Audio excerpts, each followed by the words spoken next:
one, was there a crime committed? And number two, who did it? Well, in this case, there's a third question. And that question is why? Why? In 2010, Hemy Neuman was a 47-year-old corporate executive. Wife of a corporate executive, a father of three, a husband, a man with 3 degrees, you count them, 1, 2, 3, studied all over the world, traveled the world, a man that speaks 3 languages. Why would someone like him do something like this? Why would someone like him do something like this? Well, typically when we think about murder cases, all right, if we're honest, all right, we all watch the news, we talk about them. When we think about murderers, if we're perfectly honest, I mean, if we're just dead on honest, and if we close our eyes and if we imagine a murderer, we see someone that is young, maybe 19, 20, 21 years old. They don't have much education. Maybe they didn't graduate from high school. They're unsophisticated, relatively speaking. Maybe they got a tattoo on their neck, or a tattoo on their face that says Thug Life, or tattoos on their arms, or maybe they're the kind of person that, you know, when they open their mouth, you can see them coming from a mile away because they've got gold teeth in their mouths. Maybe they're the kind of person, you know, when we walk down the street at night and we see this person walking down the street, then we just ease on over to the other side of the street. That's what we think about when we think about murderers, right? I mean, that's the stereotype. That's how we see murder in this country. That's how we see murder in this county. Those people commit murder. And when we hear on the news that someone like I just described has done something like this, we get it. It makes sense. When we hear on the news that someone like I just described has done something like this, it makes perfect sense to us. We understand that someone like that did something like this because the person that they killed, more times than not, had something that they wanted. The person that they killed had something that they wanted, and they wanted that something so bad that they were willing to kill for it, and the only way that they were going to get it was to do something like this.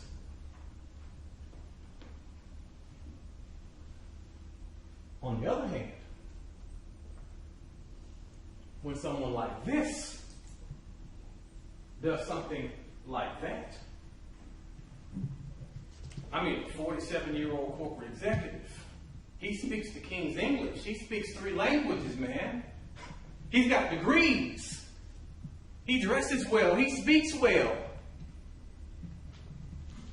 Everything about him, presumably, is a living embodiment of our Judeo-Christian upper middle class values. Why would someone like this do something like that? So what do we think? Oh man, there's got to be something wrong with him. There's got to be something wrong with him. He's got to be, don't say it, crazy. Because someone like this never does something like that. That's what those other people do. Not him. So we assume that he's crazy. Can I tell you a secret? Maybe you already know. Maybe I'm preaching to the choir. People are people, and murder is murder. I'm going to say it again. People are people, and murder is murder. Someone like this does something like that, for the same reason the other guy does it, that guy with the gold teeth and the tattoos on his neck and no education, for the same reason. Because someone like this has something that he wants. Has something that he wants, and he wants it so bad he's willing to kill for it. And the only way that he's going to get it is if he does something like this. Ladies and gentlemen, that's not mania. That's not insanity. That's just good old-fashioned murder. That's all it is. Let's get down to business. In this case, the defendant is charged with one count of malice murder and another count of possession of a firearm during the commission of a felony. What I have here is an indictment. It is the official charging document in this case. Everything that he's charged with is contained within this indictment. Okay? Now, I've condensed it and I put it on the screen, and we're going to go through it relatively quick in the PowerPoint.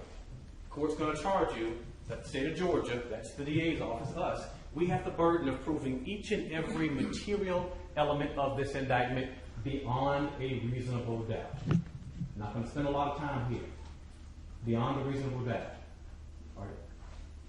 What does that mean? The doubt of a fair-minded, impartial juror, honestly seeking the truth. Not a doubt beyond extrapolation, not a doubt beyond speculation, all right, not a mathematical certainty, but a doubt for which you can attach a reason. All right? Is there any reason to doubt that the defendant committed the crime of possession of a firearm during the commission of a felony? None whatsoever. All right, if we look at the elements, did he have a firearm on it? Did he have a firearm on his person? Yes. Did he have it on his person while he was committing a felony? Yes. No reason to doubt that. Are there any reasons to doubt that we proved this particular count? Absolutely not.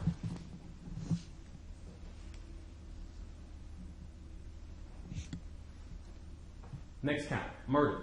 Person commits murder when that person, unlawfully and with malice aforethought, either express or implied, causes the death of another. All right, malice aforethought is essentially intent to kill. Don't need premeditation. Don't need time requirement. Don't need any of those things. Oh. All right. Is there any reason to doubt that he killed Rusty Sneiderman? No. He admitted to it. He admitted he had a gun. He admitted he bought the gun. All right. That's it. Now, normally, in a normal case, this is where I go over here and I sit down. Because the state's proven beyond reasonable doubt that he committed murder. The state's proven beyond a reasonable doubt that he had a firearm on him while he committed that murder. And so normally that's why I ask you to find him guilty and I stop talking. Well, this isn't a normal case. In this case, they've raised an affirmative defense. All right? They admitted doing the act charge, but they seek to justify or excuse it or mitigate it. Right? Heard a little bit about it during Mrs. DeLand's closing argument. They have raised an affirmative defense, the affirmative defense of insanity. Now, this is where it gets really, really important. All right? Now, what you need to understand is they have the burden of proving insanity beyond by the preponderance of the evidence. They have the burden. All right? She spent a lot of time up in her closing argument talking about the state didn't do this, and the state didn't call this person, and the state didn't call this doctor, and why didn't the state call this person? They could have called him too. It's not our burden. All we have to prove is that he killed, murdered Rusty Sneiderman, and that he had a gun while he did it. All right, if this is the burden, okay, if this is the burden, all right, I've got the burden in my hand. All right, it starts right here. This is where it starts. Once we prove to you that he in fact had a firearm while he committed this felony, once we prove to you that he in fact took that firearm, bang, bang, bang, bang, and ended the life of Rusty Sneiderman and intended to do it, i.e. malice aforethought,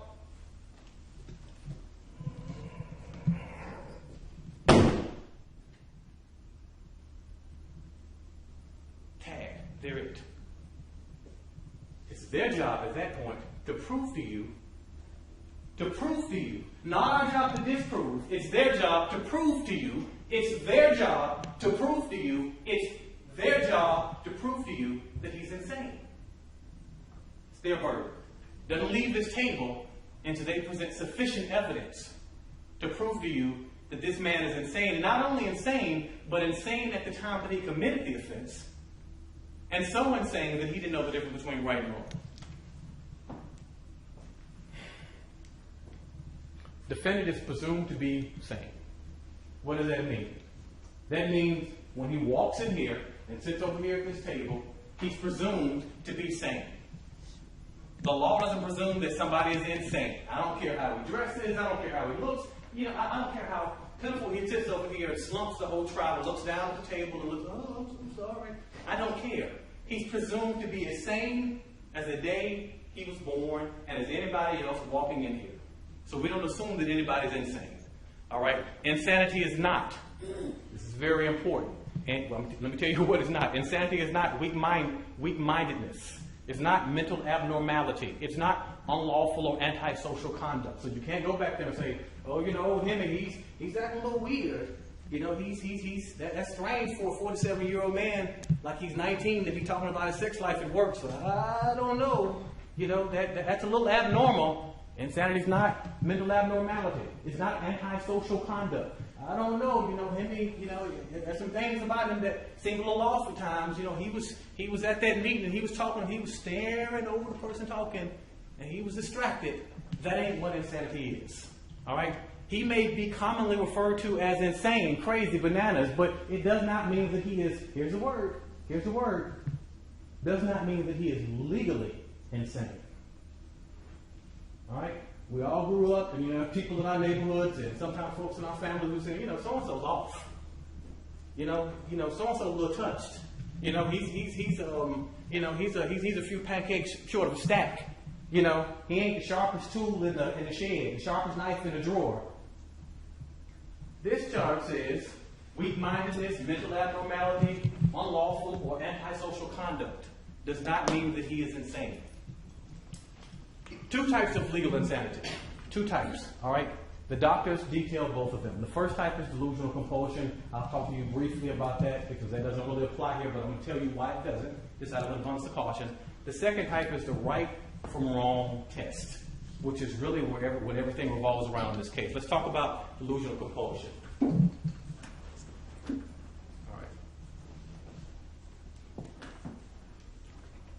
Delusional compulsion is essentially someone saying that they have a mental delusion at the time of the act, that they were overpowered by the delusion, and because they were overpowered by the delusion, if that delusion were true, all right, their actions would be justified. All right, I'm going to go back through it. All right, I got an delusion.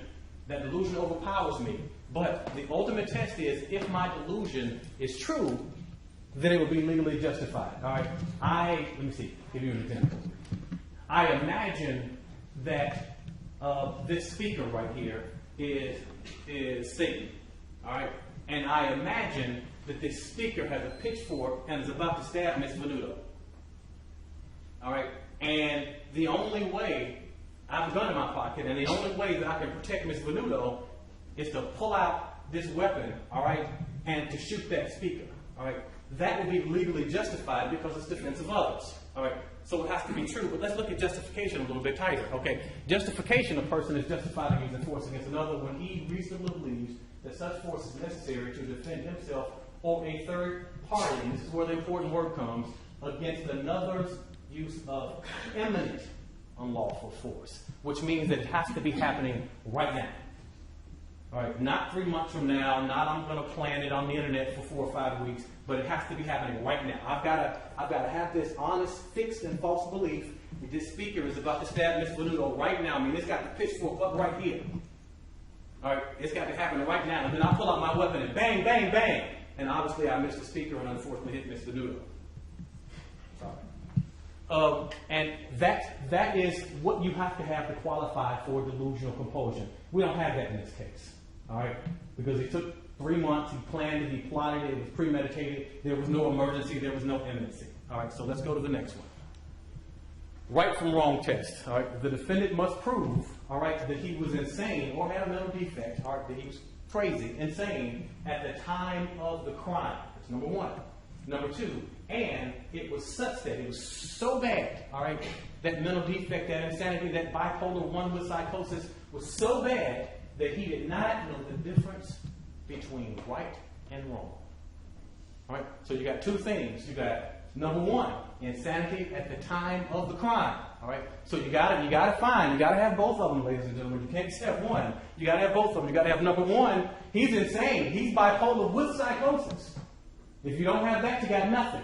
But then if you find that, you got to take the next step and say his insanity was so bad at the time of the crime, he did not know the difference between right and wrong. That's the law. Those are the instructions that you're going to get. So what is the defendant claiming? Let's break it down. He has bipolar 1 disease, okay? That's the first one, bipolar 1 disease with psychosis, all right, which causes him to have delusional beliefs. Okay, so you got one leads to the other. Bipolar causes him to have delusional beliefs, all right, and delusional beliefs cause him not to know the difference between right and wrong. So what we're going to do, we're going to take it in order, and we're going to talk about every single element of his claim. All right, don't ever forget, they've got a burden, they've got to prove this. All right, so what's the first one? Bipolar disease with psychosis. That's where we started. Everything starts from his alleged mental illness. Okay, the defendant claims he's bipolar because he's manic. He's grandiose. He's grandiose. And he's manic because he wants to be on the cover of Forbes magazine. He's a 47-year-old corporate executive that speaks 3 different languages, studied on 2 different continents, has, 100, 200 engineers working under him, 50 direct reports, and he wants to be on the cover of Forbes magazine. It's not like the janitor saying he wants to be on the cover of Forbes magazine. The man's a corporate executive. You know, back when I played college basketball, okay? And every player on my team, we all thought we were great. Every player on my team thought we were going to the NBA and wanted to go to the NBA. And if you would ask us at 19, we would have told you we were going to play professional basketball. All right? When I played high school basketball, every player in my neighborhood wanted to go to the NBA and thought they were going to go to the NBA. Did it make us delusional or insane? Did we need medicine because of that? Maybe naive, but not crazy. Decreased need for sleep. All we have is a self-report on that. All right? Now, we would know that he had a decreased need for sleep if they called the woman in here that slept next to him every night. Again, it's their burden. She told you it didn't matter that they didn't call these people. But they're asking you to make one of the most important decisions of your life. To find him not guilty by reason of insanity so that he can go to a mental institution. They're asking you to make one of the most important decisions of your life, and they didn't even have the decency to call the woman that sleeps in the bed next to him every night. She could have come right in here and said, "Oh, your wife could have come sat right down here. Right on the stand. Raise her right hand, taking her oath, and said, yes. Hemy and I sleep in the bed every night. Yeah, he gets up all night. You know, walking the floors, looking at TV, doesn't sleep, works all night. You know, Hemy sleeps 3-4 hours a night. I'm there. I see it. They could have called his children. Yeah, Daddy doesn't sleep. Sometimes I get up in the middle of the night because I've got to work on a project or I'm hungry and Daddy's down there looking at television. Daddy doesn't sleep at all. Daddy has a decreased need for sleep. But they didn't do it. Whose burden is it? It's their burden. Whose burden is it? It's their burden. Whose burden is it? It's their burden. And they didn't call one single person that lives with him to tell you that the man has a decreased need for sleep. They want you to take his word. Overly talkative. So what? He's a 47-year-old man at this time, having an affair with a younger woman. He's having a midlife crisis like Lorna told you, and he's going around talking about the sex he's having with his mistress. That makes him crazy? Selfish, childish, but that makes him crazy? Because he's talking about the sex he's having with his mistress? Distractible. He's at a meeting. This is one of my favorite ones. He's at a meeting the day before a murder, and he's sitting there at the meeting, and it's the day before the murder, and he's talking about what's going on, and he refers to something that they've already gone over. And the person, the witness, you heard him, corrects him. And Hemy just peers over his head, and he's distracted. And then Hemy talks about the same thing again, and he peers over his head, and he's distracted. Well, ladies and gentlemen, this is November the 17th. What happened November the 18th? He took a gun and shot Rusty Sneiderman down like some dog in the street. Why is he distracted? Do you think maybe it's not because he's bipolar? Maybe it's because he's about to kill somebody for the first time in less than 24 hours. Maybe he's got some pre-game jitters. Maybe he's more focused on the murder he's about to commit tomorrow than he is on the meeting that he's running today. Wouldn't a normal person be distracted if they had spent the last 2.5 months planning to kill somebody and they're about to actually do it, and they don't actually kill people for a living? This is the first time they've done it. That doesn't make you crazy. That makes you normal, other than the fact that you killed somebody. Hyper-religious. Let's play it. First clip.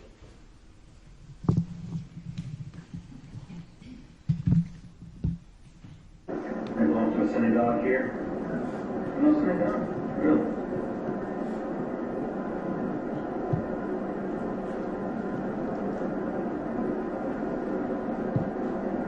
It's good to make the classroom experience, public experience. Kids. You may just soup the synagogue up and feel like you need to do it. Now the American synagogues are very Traditional. now prissy. And they're soft and they're wearing. Really? And then there's a Chabad synagogue, which is a lot more down to earth. I don't know if you've heard of Chabad. Where is it? A little So we were there. I don't belong to a synagogue. I I don't belong to a synagogue. And I went to the Chabad synagogue a couple of times.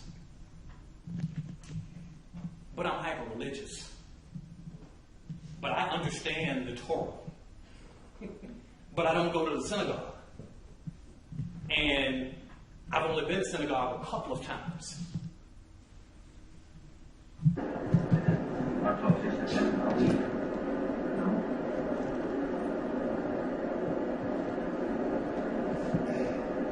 Pray first.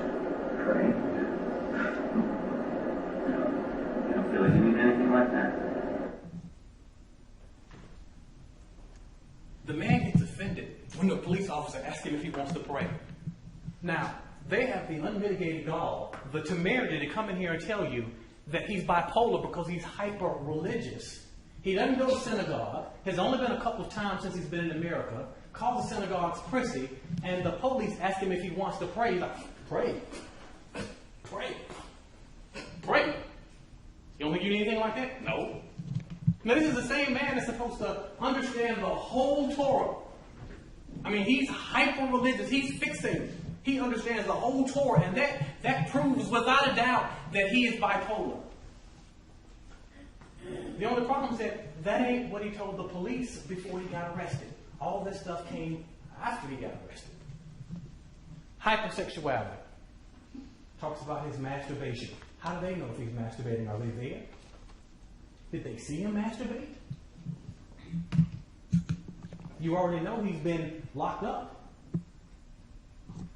Is he the only man at the Department of Corrections that's actually masturbating? High-risk activities, spending money. I kept saying that the decision to actually step out and get out of your home was a catalyst for that. It's a silly thing, actually. You know, always the straw or the camel back. We went to Lowe's, and we're broke. I mean, again, I owe money as it was. It's crazy. I'm in a, don't tell me, debt consolidation plan. I have a personal loan of $65,000. Then you got the Georgia Tech loans. And I have the student loans, which is, I don't know, $50,000 or something. That's only when you graduate. Yeah, but still, I still have to pay some of the interest. So we're way over earnings. I mean, the mortgage is $3,000. You have all these expenses, and we have no money. I told my wife, I said, we don't have any money. We're broke. We're not only we're broke, but I think I'm going to have to declare bankruptcy, or we have to foreclose on the house. Because I don't know how we can continue to afford this. So I'm telling her this, and we went to Lowe's, and she says, "Oh, you know, there's patio furniture on sale, and our patio furniture is low." Say what? I said, "Well, you realize that we don't have a dime. We cannot buy anything." She says, "But it's on sale, really good price." I said, "I don't care if they're giving it away. We can't afford it." And that's when I realized that the relationship became destructive. I was trying to please her. She was never happy with what we had. And I kept trying to please her with buying things, you know. And Was she working? at that time, she only started working in August. He can't be spending money because he's manic and because Really's making him spend money. He doesn't get to have it both ways. All right? It's got to be one or the other. Either this is a real symptom or it's just some marital stuff. Okay? He's on the screen talking to the police about how he's been spending money trying to please his wife, and she's never happy, and he's got to spend money to keep her happy, and she's never worked, and that's why they're in financial trouble. That's why they're in financial trouble. And he didn't just tell the police that. This is what we're going to do more, ladies and gentlemen. All right, so you'll know that we're not just making up stuff, okay? All right, what did he tell Warren Hanson? All right, wife got him in financial trouble in the past, okay? That's what he told Warren Hanson, all right? What did he go further, okay?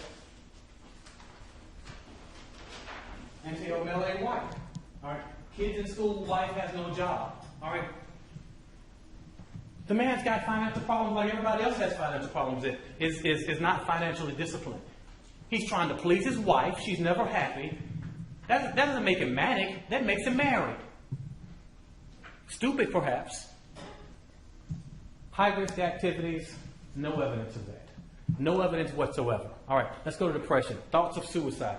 Self-report, self-report, self-report, self-report, self-report. The first documented piece of evidence that we have, all right, that he started looking into suicide, thinking about suicide, researching suicide, talking about suicide, the first documented piece of evidence that we have is after he murdered Rusty Sneiderman. And the first time, all right, this is when he talked to Dr. Burkhouse, and we'll talk about it later, that he told anybody he tried to commit suicide was after the police contacted him because he murdered Rusty Sneiderman. And he was worried because they found the car that he drove when he murdered Rusty Sneiderman. That doesn't make him crazy. That makes him normal. An average person is like, oh my God, they got me. They got me. It wasn't until he met good Dr. Flores that all of a sudden, I tried to kill myself with dry ice. I tried to jump in front of a truck. I tried to do this. I tried to do that. All of a sudden, you've got multiple suicide attempts. That's not what's corroborated by the evidence. His report card in 1981. He's depressed because he had a bad report card in 1981. Let's look at his report card. Can you blow this area up a little bit right here? All right. This is the bad report card that he had. He's in Georgia Tech. All right. And now, remember now, he's supposed to be severely depressed. I'm talking about, when it, y'all saw that spectrum. It's supposed to, it's up here. As a matter of fact, I got it for you. I got it for you right here. So, boy, I got it. All right. He's supposed to be severely depressed. I mean, he's seeing demons. Rah! They tell him, come with me, Barry White, come with me. He's seeing demons. He can't get out of the bed. He's supposed to be severely, he's down here. He's got 3 B's, an A, and a C. 3 B's, an A, and a C. And that means he's depressed. It's the worst semester of his life. There are a whole lot of parents in America that have kids at Georgia Tech that wish their children were that depressed. Go to the quarter before.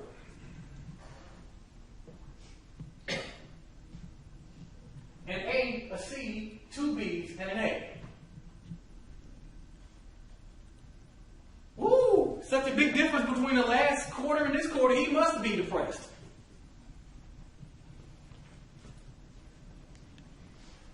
Defendant claims he's bipolar because he was prescribed medication. All right? And they told you a lot about the Department of Correction. You're going to have the Department of Correction records back there, and these multiple doctors said that he was depressed, and these multiple people, treated him, and they would not have given him medication but for his bipolar 1 disease. Where did we start out at? We started out with the burden being on them. You notice this, look, this is still right here. This is my burden. This is my burden indicator right here.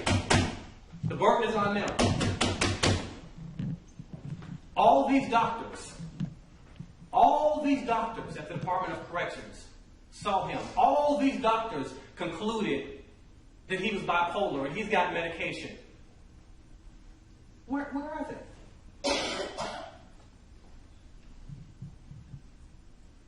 Where are they? It's their burden. They want you to find him not guilty by reason of insanity, and they don't have the temerity, they don't have the decency to call one single doctor. They paid Dr. Flores $25,000 to come in and testify. But they can't get a doctor that actually saw him at the Department of Corrections to come in and testify. They want you to find him not guilty by reason of insanity based on a doctor's note. Please excuse Hemy because he is insane. Where's the doctor? Every single point that we put up before you on the murder, and even some of the stuff that we didn't have to put up before you on the insanity, we put people on the stand. They pass through the crucible of cross-examination.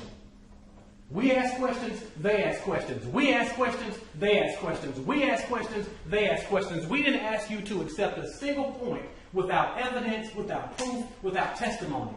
They want you to make a decision on the biggest point in this case. On the biggest point in this case. And they didn't call one single doctor that allegedly saw him. All these people they talked about, Dr. Flores talked to, mom, dad, brother, therapist, mental health staff, all these doctors, where were they? Miss Sampson got up an opening statement and told you his mama was here. She's sitting right back there. His mama's sitting right back there.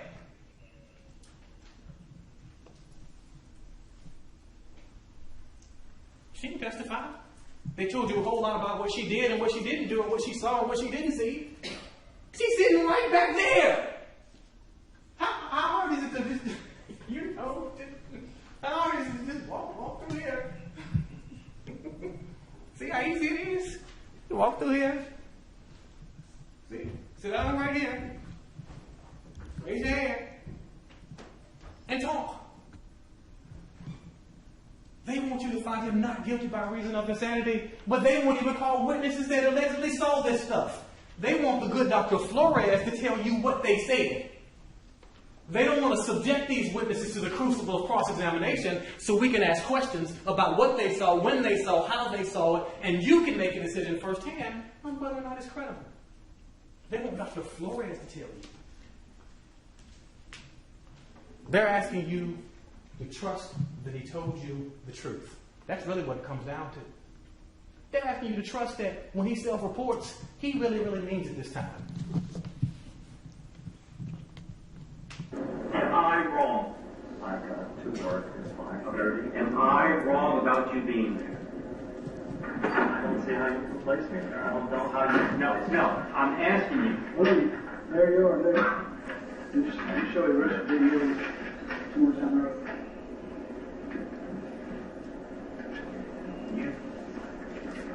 This is the van. Okay. And that's your van. I don't know what to tell you. I'm telling you that Hemy. Look, I'm not there. you're telling me you didn't do this. Hemy. I'm looking at a picture. Look at it. Don't tell me you didn't do this. I'm not there.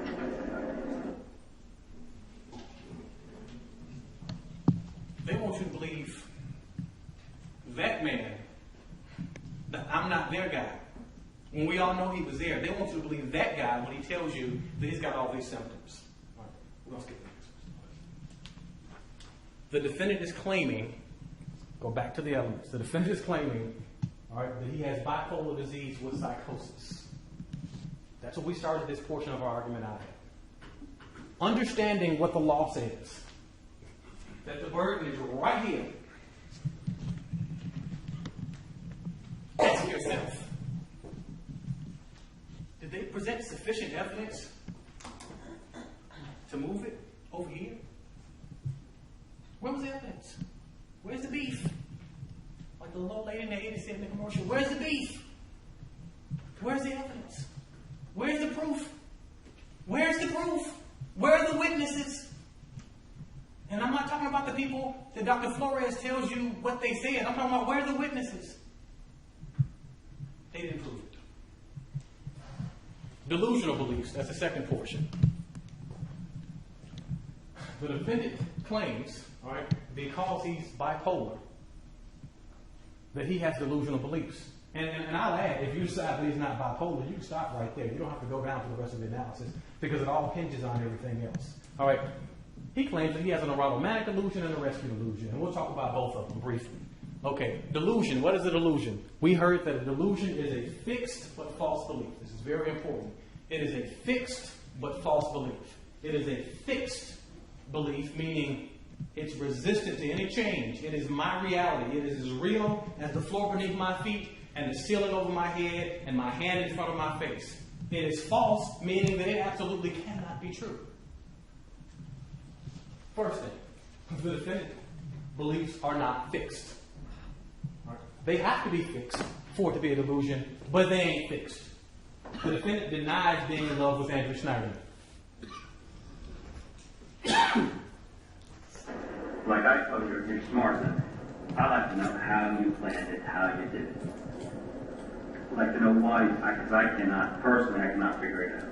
I can see, maybe I can see why. I mean, I can see if I was in your position, and maybe I had loved someone and it wasn't there. I can see where jealousy can How happen. could love even develop when Now, it's not? listen. We all have been in relationships we wanted to have, not relationship, we all wanted something that we couldn't have. And sometimes it overcomes us. But it goes to a certain point.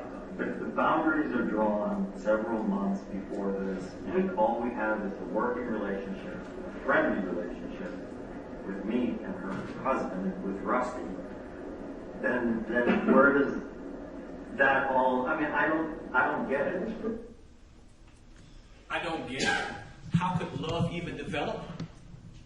Now, this man is supposed to have this erotomanic illusion that he and Rusty Sneiderman are in love. And that is supposed to be a fixed belief. Dr. Flores came in here and testified, all right, before God and country and told you, all right, she told you that, if a person has a erotomanic illusion or any other delusion, that delusion is fixed, all right? Now, if you don't ask about it, if you don't engage them in conversation about it, they may not bring it up. But if you engage them in conversation about it, if you ask about it, all right, if you ask about it, they're supposed to admit it. They can't have it both ways. Either it's a fixed belief or it's a false belief. Either it's a fixed belief or it's a false belief. Denies belief that if Rusty is dead, then he and Andrea can be together. I don't get it. It's pretty simple to us.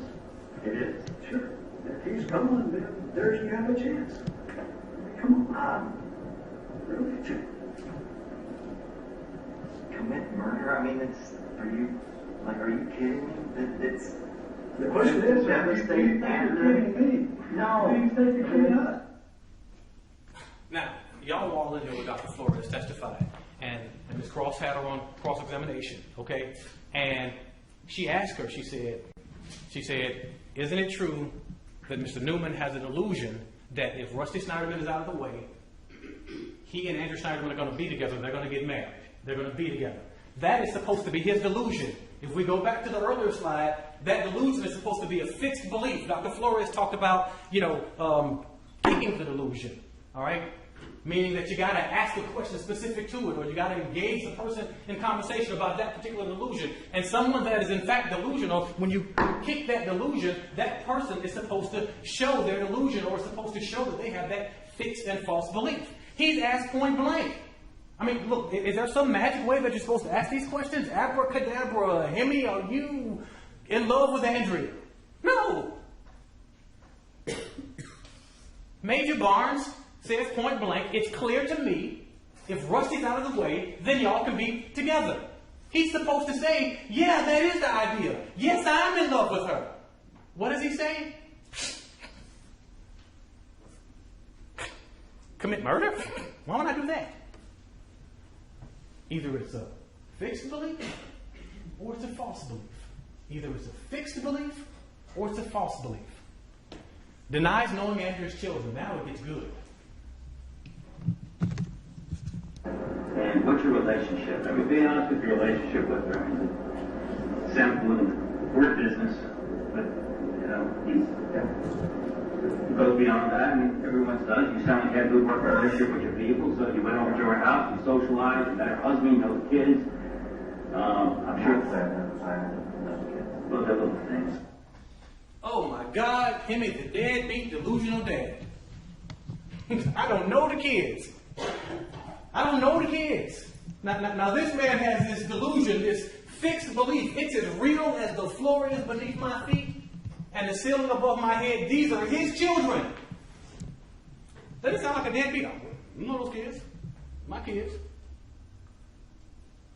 Either it's a fixed belief or it's a false belief. He cannot have the delusion that these are in fact his children, and the police ask him about the children, and he says, I don't know the kids.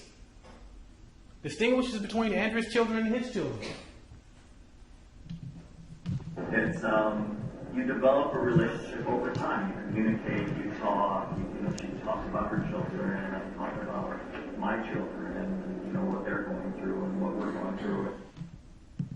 She talks about her children, I talk about my children, her children, my children. Next clip. Your children, how old are you? I have two 20-year-olds that are at Georgia Tech, and a 17-year-old wants to go also Georgia Tech, actually.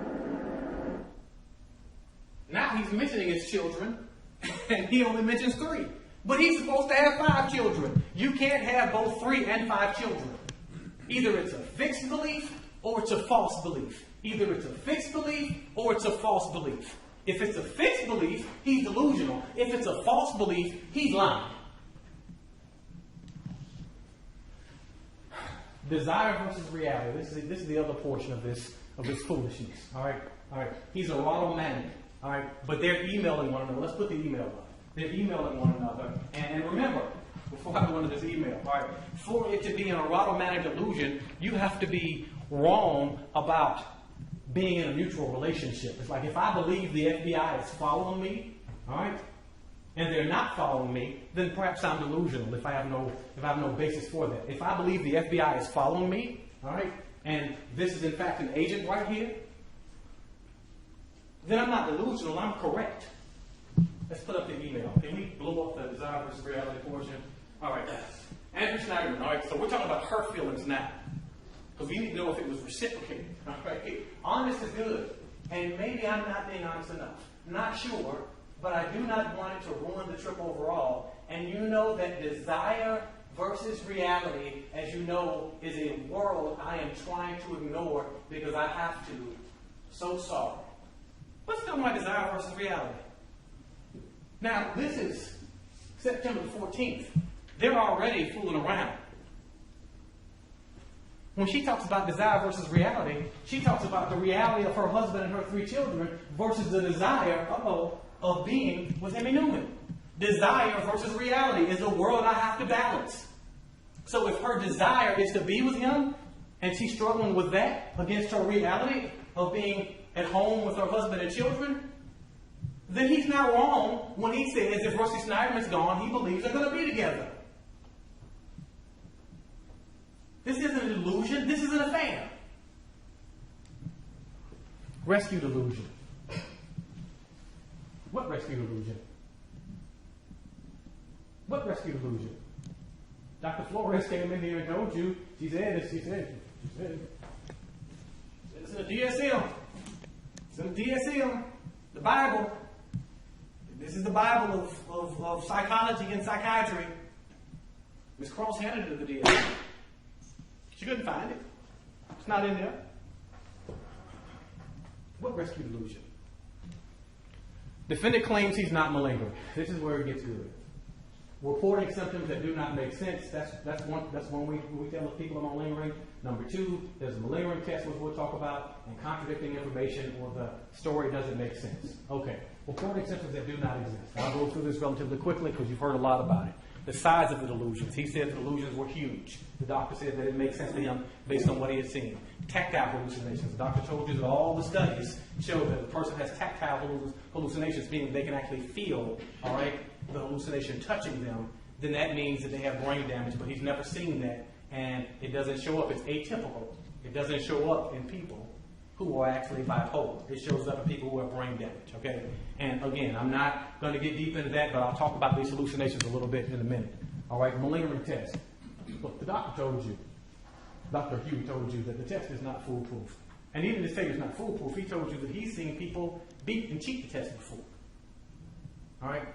So if that's all the evidence they have that he's not lying, a test that people have beat before, a test that you weren't there when it was administered, Dr. Flores gave the diagnosis before she administered the test. Now, if the test is supposed to tell us whether or not somebody's lying, then why do you decide they're not lying and then you give them the test? I'm just saying. Contradicting information. This is how we usually tell when people are telling us a lie, right? Does your story make sense? Have you said something else before? That's how I decide when my 4 children are lying to me. Okay?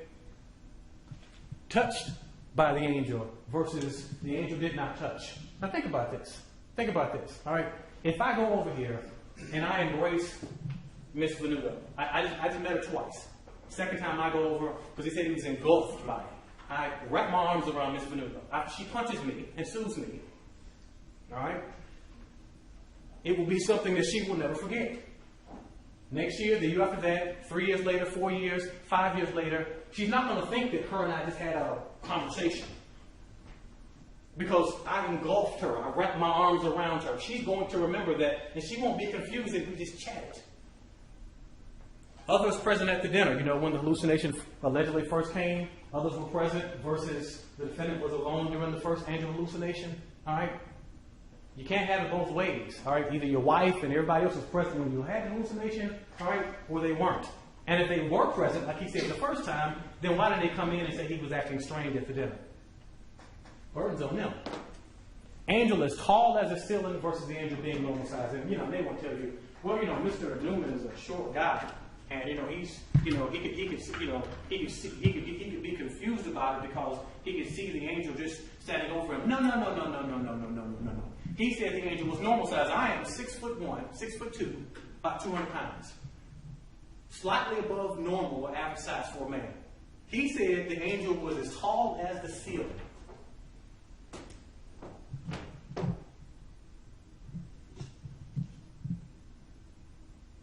He said the angel was as tall as the ceiling.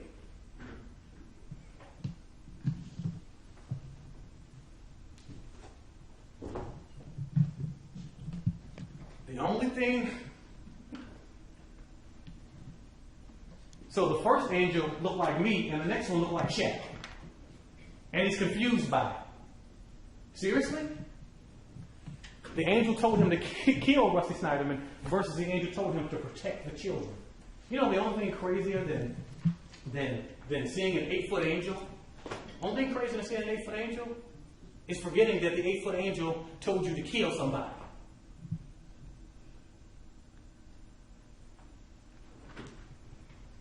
Motive to malinger.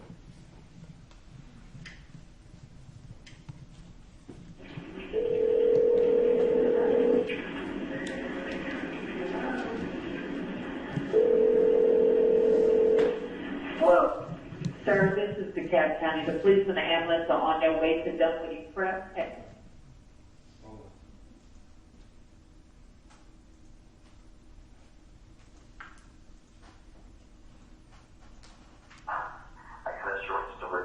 Yesterday, there's a Mexican out here that I'm real friendly with, and he happened to go to court yesterday morning with me.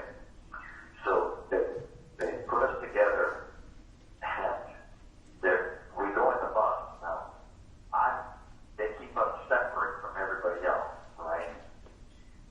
And so all the guys are in the back of the bus, and then in the front of the bus, like near where the officers sit, there's a cage, basically like it's a separate section. So all the guys are in the back, and then they lock it, and then they have one row of benches for us, and then they have another, like divider with the lock, and then the officers, right? So then they call that the cage. So we're like in the cage, like one row for people that need to be kept separate. So they put us in the cage with this guy.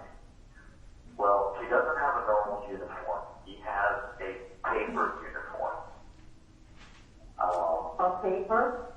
Yes, paper.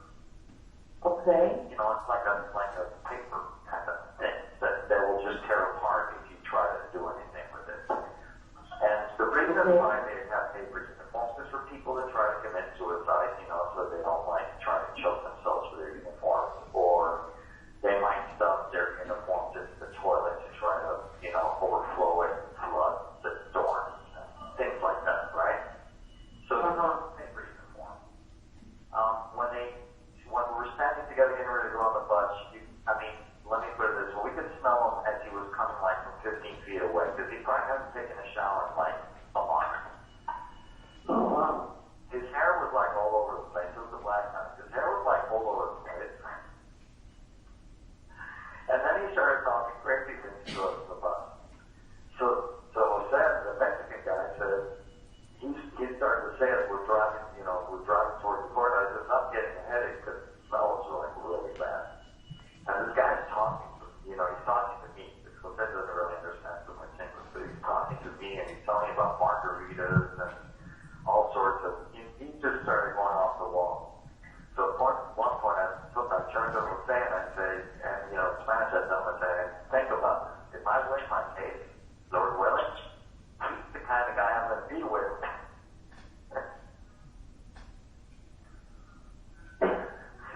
So Phil looked at me and he said, and you want to bring your case? Oh, gosh. So I told my lawyers, I said, well, better to have that for a few years than to have all these gangbangers and hard criminals for the rest of my life. So. Yeah, I know.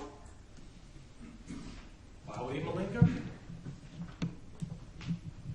Because he doesn't want to spend the rest of his life in prison. They're asking you to send him to a mental health institution. He wants to go there. He thinks he's only going to spend a couple of years there. Why would he lie about the symptoms? The same reason anybody else would lie about the symptoms. Because he doesn't want to spend the rest of his life with gangbangers and thugs. Those kind of people that commit those kind of crimes. Like murder. That's why he would lie. The chronology convicts him. All right? Oftentimes when we're trying to make a determination whether or not someone is actually telling us the truth, all right, what we have to do is that we've got to lay the story out, and we've got to put it in chronological order. Everything that they said, and we've got to walk through it, and we've got to examine it, and we go through this exercise all the time. Ms. Venuto, Ms. Cross, and several other members of the office, all right? We lay the story out, and we look at it, and we ask, does the chronology make sense? And you'd be surprised what you see when you lay the story out in timeline fashion. 12/24/1962, Hemy Neuman was born, no mental illness, wife, all right. Later on, he had a wife and 3 children, all right. April 2010, met Hemy Neuman, no history of mental illness, wife and 3 children, all right. 11/18/2010, killed Rusty Sneiderman, no history of mental illness, wife and 3 children, all right. So this is established, all right. We know this, okay. Uh-oh, this is where it gets real interesting. This is where it gets real interesting. Don't miss this. Please don't miss this. All right. 12/6/2010, because that's what killers, that's what insane people do, right? They research the law. He researches therapist confidentiality law. All right. December 6th of 2010, he researches therapist confidentiality law. All right. Hold that date in your head. Don't forget it. All right. Let's see it in there, okay? January 4th, 2011, the defendant is arrested. Y'all know about the interview and all the lies and everything he told there. All right. Now, this is where it gets important. Okay. When he meets a month later with Dr. Brickhouse on January 6th of 2011, all right, he quizzes Dr. Brickhouse. Remember that portion of Dr. Brickhouse's testimony? He quizzes Dr. Brickhouse about confidentiality, whether or not this conversation is protected. And Dr. Brickhouse didn't volunteer it. He asked it because that's what insane people do, right? They want to know about their legal rights and whether or not the conversation is protected. He asked about therapist confidentiality. Dr. Brickhouse explained to him that this is a confidential conversation that is protected by HIPAA, and he cited a couple of other things. So as far as the defendant, Hemy Neuman, understood, based on his research and based on what Dr. Brickhouse told him, is that this conversation was protected. What does that mean? It means that from his perspective, it wouldn't be open to the state, the prosecution, the police, and it wouldn't be in front of y'all. So when he has a conversation in confidence, he's sane. He's completely sane. No history of mental illness, denies delusions. She talks about, delusional people don't know that they're delusional. But if he thinks he has 5 children, when he's asked how many children he has, why would he say he has a wife and 3 children as opposed to 5 children? There's that kicking on the delusion again. He's asked, how many kids you got? 3. Claims one pre-arrest suicide attempt. That's all he claims. See Dr. Brickhouse March. Same status. Nothing changed. Nothing changed. Nothing. He's still sane, ladies and gentlemen. He's still as sane as it gets. Uh-oh. The ballistic report comes back. I'm caught now. They can trace that gun back to me. Remember Dr. Flores testified that ballistic report came back before she actually talked to him? I'm caught. And when I'm caught, I get crazy. Woo! Woo! I see angels. I see demons. I've got 5 children. I tried to commit suicide 5, 6, 7 times. I'm crazy. Yeah, the ballistic report drove him crazy. That's what drove him crazy.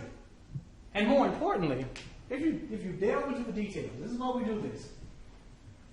What did Dr. Flores tell you? She told him that the conversation was not confidential.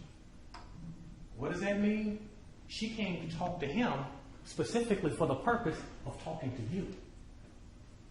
And when he has that non-confident, and you got to remember, look, back up here, he researched the law. So he's not the average person walking down the street. He knows, at least he believes he knows what the law is. And Dr. Brickhouse told him what the law was. That it wouldn't be shared. That is his expectation. And so now he's having a conversation where a psychologist is telling him it's going to be shared. That's what she's hired for. That's what she's been paid $25,000 to do. Guess what? He's as nutty as a fruitcake.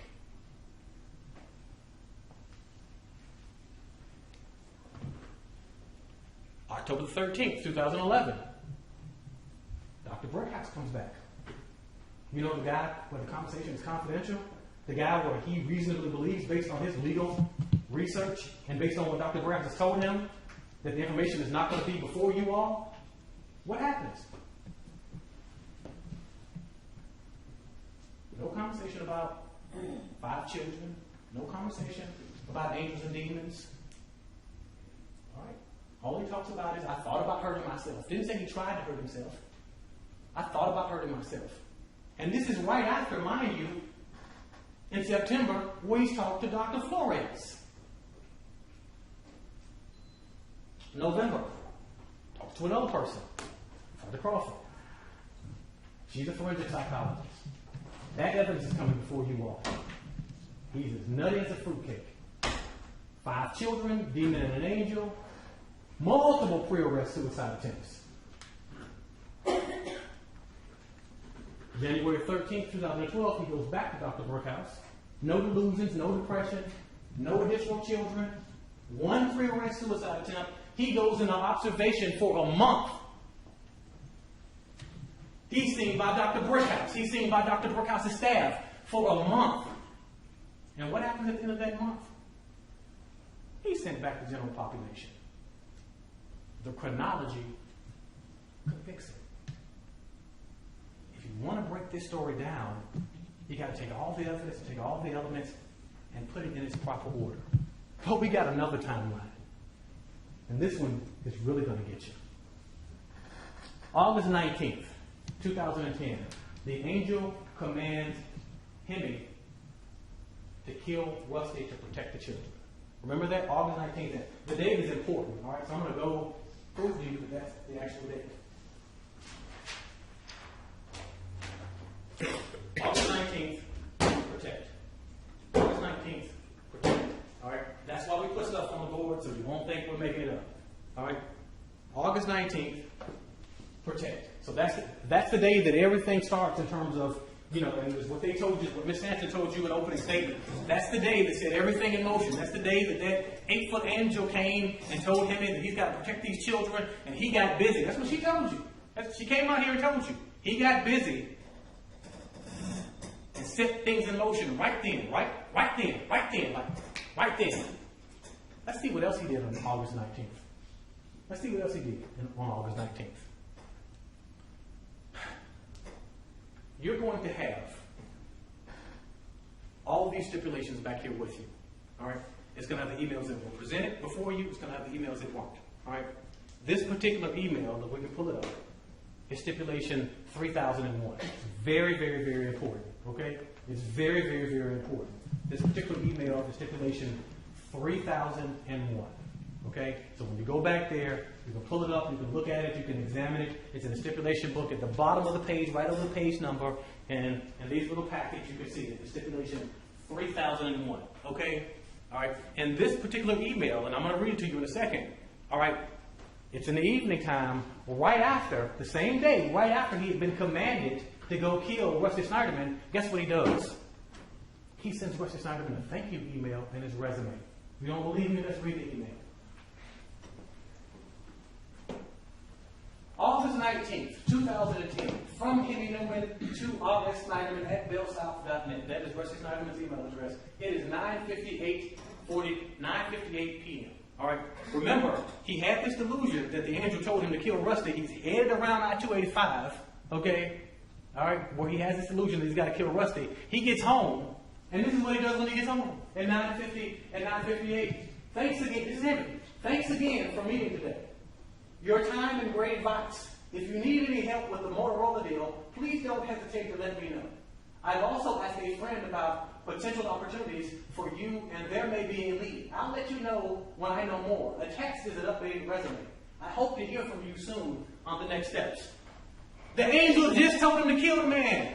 Now, look, come on. He has a fixed belief, false but fixed, that these are his children. Let's talk about this illusion, that these are his children. Okay? He loves his children. He loves his children so much that he's willing to kill for them. Bang, bang, bang. That's how much he loves his children based on his fixed but false belief, i.e. his delusion. And so what does he do right after the angel commands him to kill? Based on that delusion, what does he do? Does he run out and go get a gun? No. Does he go get a knife? No. Does he get on the computer and start researching how to kill Rusty Sneiderman? No. He gets home and he sends him a thank you letter. And his email. and his resume. Death by resume. Seriously? Because that's how all parents act when they think somebody's going to kill their children. That's what parents do, right? I think, you're going to hurt my children, and so before I kill you, I'm going to ask you for a job and say thank you. August 20th. Next day. Doesn't stop there. Defendant helping with Rusty's business.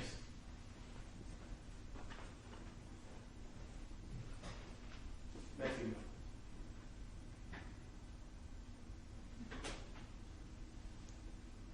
August 20th. Alright?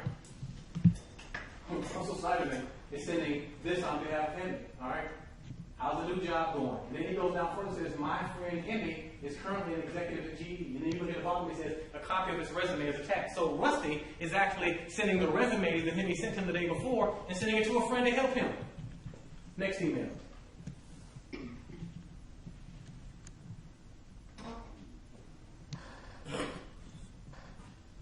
August 20th. This is from Hemy to Rusty.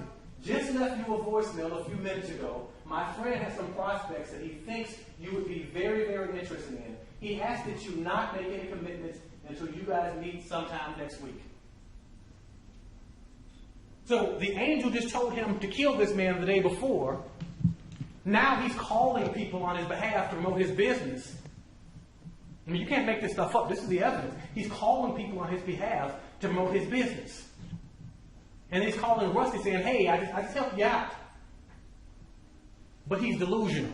But he has a fixed belief that not only these are his children, but this man is going to kill his children or hurt his children. And the belief is so fixed that he's got to kill the man, but that's what he's doing the same day and the next day. You believe that? Do you believe that? Do you believe that? August 21st. He's helping Rusty with his business again. And I'll read these stipulations for you so you'll have all of them. All right? It's stipulation 3001. It's stipulation 3010. It's stipulation 3014. And it's stipulation 3017. I'll do it again. Stipulation 3001. Stipulation 3010. Stipulation 3014. Stipulation 3017. Read them for yourself. August of 2010, whole month. Not a gun, not an email, nothing. He hadn't started planning to kill anybody. September 2010.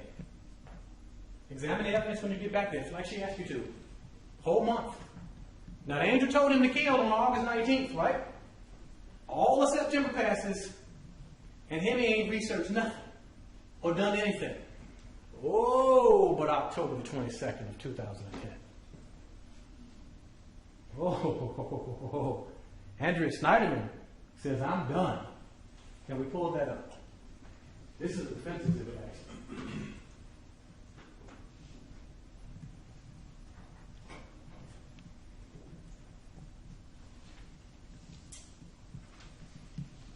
It can't happen again. Y'all remember the trip to South Carolina where they were doing the hoochie coochie dance and dropping it like it was hot and groping each other's rear ends, and she gave in and all of that stuff? After that trip, they came back. She said it can't happen again. Y'all also heard evidence that sometime around that time she decided to go on a cruise with her husband. Uh-oh. I'm going to lose her. Uh-oh. It doesn't have anything to do with the kids. Because the angel allegedly told him to kill because of the kids way back 2 months ago. Almost 2.5 months ago. Now Andrea's sending an email saying, I'm done, I'm finished, this can't happen again. And bada boom, bada bing. Uh-oh, October the 25th, baby. 2010. I'm looking for a gun. She says I'm done, I'm looking for a gun. She says she's done, I'm looking for a gun. Uh-oh. October the 26th. I emailed Jan De Silva. October the 29th. I signed up for a gun class. October the 30th. I attend a gun class. The 31st, I buy a gun.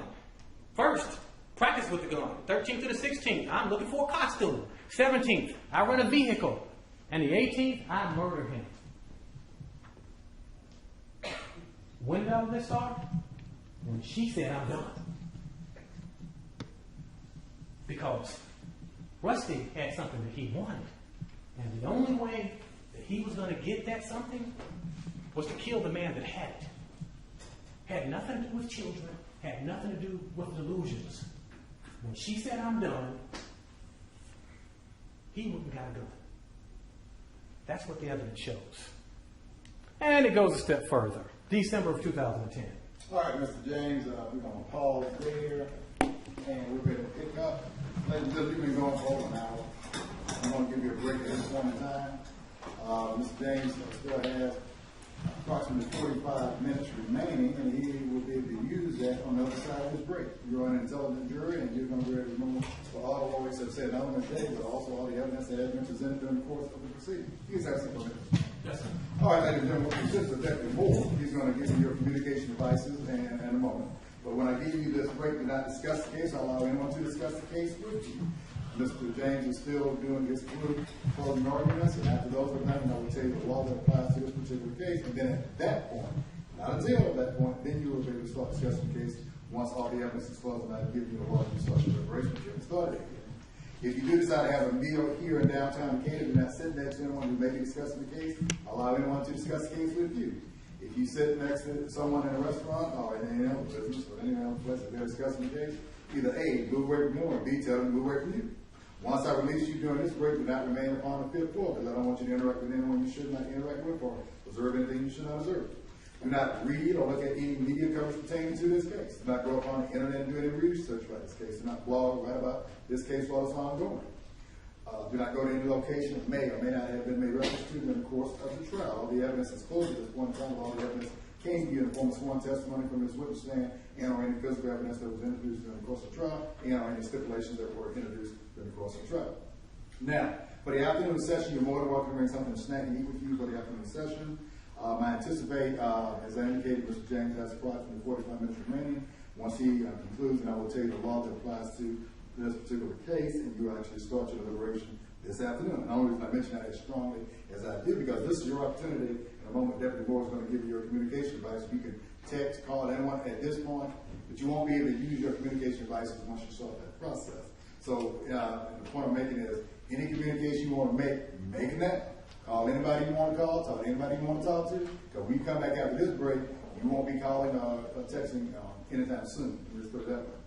But when you do come back, make sure you put your telephone communication devices or your communication devices in off position. Don't put them in the vibrate position, that way they won't be vibrating during the afternoon session or disrupting any of the proceedings. Do not consume any alcoholic beverages during the lunch break. The lawyers and the parties cannot talk or interact with you, but I don't ever want you to think they're being rude or discourteous. You've been great to this point. You've been following my instructions. I want you to continue to follow those instructions. With the assistant, you come on across Deputy Moore. And Deputy Moore is going to let you exit through your private exit, or your exit, I should say. And that way you can go ahead and get a head start. Go ahead and leave your notepads and notepads there in the jury room. Just turn them face down. They'll be there when you get back from this break. We are going to be on recess until 1:30, the only time we've always followed. So this is the time where, as the assistant Deputy Moore, he's going to give you your communication advice. But this is what I want you to communicate with anybody you want to. And the only reason I mention that, because I don't want you to send me a note mid-afternoon saying, oh, I need to make a phone call. This is what this is for. This is for you to eat if you want to eat. You don't have to eat, but you can eat if you want to. You can run whatever errand you want to. But I want you to do whatever you want to do and be back here no later than what time? You're right, 1:30. Give yourself enough time so that you can leave the parking garage if you decide to leave the garage, so you can park your car, so that you can come back through the metal detector. You have to come up to the fifth floor. But give yourself enough time and communicate with whoever you want to during this time here. We're clear. 1. I will see you back at what time? 1:30. 1:30. 1:30. Follow instructions of Deputy Moore. See you back at 1:30 today. No one's been released. No one's been excused. Enjoy your lunch if you want to eat. You don't have to eat if you don't want to eat. I just recommend it. I'll see you back at 1:30. 1:30 today. And I know it's cold in here, but it keeps you awake. That's fine. If you want to swallow it out with you. See you back at 1:30. 1:30 today. 1:30 today. All right, lawyers and parties, we'll be in recess until 1:30, Mr. Deputy.